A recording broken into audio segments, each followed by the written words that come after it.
Corona काळानंतर कोल्हापूर शहरातील महाद्वार road आणि ताराबाई रोडवर व्यावसायिकांनी मोठ्या प्रमाणावर अतिक्रमण केलंय। यामुळे रस्त्यालगतच्या गल्लीबोळांमध्ये पार्किंगची तीव्र समस्या निर्माण झाली आहे। याचा नागरिकांना मनस्ताप सहन करावा लागतोय। कपिलतीर्थ मंडई परिसरात रस्त्यावरच खुलेआम भाजी विक्री सुरू असून व्यावसायिकांनी आपले साहित्य आणि स्टँड्स रस्त्यावरच मांडलेत।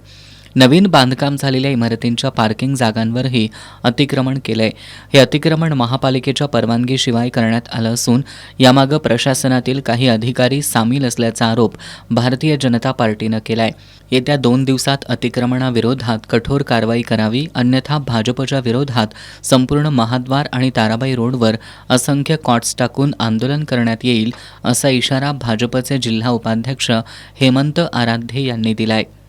ताराबाई रोड इथं जे अनधिकृतरित्या जे अतिक्रमण झालेलं आहे, हे वर्षानुवर्ष अतिक्रमण वाढत निघालेलं आहे।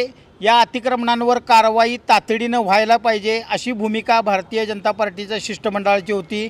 या महाद्वार रोडवर, ताराबाई रोडवर जे भाजीपाला विकायला बसतात, ज्याने अनधिकृत अतिक्रमण केलेलं आहे, ज्या पद्धतीचं प्लॅन मंजूर असतात महानगरपालिकेचे की पार्किंगसाठी जागा, या ठिकाणी देखील मुबलक अतिक्रमण झालेलं आहे। हे सगळं अतिक्रमण निघालं नाही तर भारतीय जनता पार्टी सोमवारी किंवा मंगळवारी या ठिकाणी मोठ्या तीव्रतेनं आंदोलन करण्याचा इशारा देऊन आत्ता अडसूळ साहेबांच्या केबिनमधून आम्ही बाहेर पडलेलो आहे।